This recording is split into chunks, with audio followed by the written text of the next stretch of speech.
হরে কৃষ্ণ, রাধে রাধে। আমি গীতার কথায় আপনাদের সুস্বাগতম। আজকে আরও একটি ভিডিওতে গীতা নবম অধ্যায়ের 25 নম্বর শ্লোকটি পাঠ করছি। আপনারাও কিন্তু আমার সঙ্গে অবশ্যই পাঠ করবেন। ওং নমো ভগবতে বাসুদেবায়, ওং নমো ভগবতে বাসুদেবায়, ওং নমো ভগবতে বাসুদেবায়।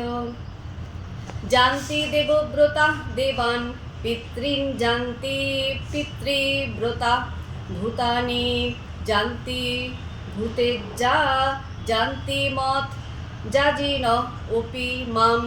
অনুবাদ: দেবতাদের উপাসকেরা দেবলোক প্রাপ্ত হবেন, পিতৃপুরুষদের উপাসকেরা পিতৃলোক লাভ করেন, ভূত প্রেত আদির উপাসকেরা ভূতলোক লাভ করেন এবং আমার উপাসকেরা শুধু আমাকেই লাভ করেন।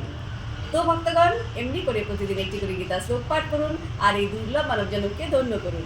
আর আমাকে কমেন্ট করেছেন রাহুল হাজরা, রাধে রাধে। আপনাকেও রাধে রাধে। হরি বল।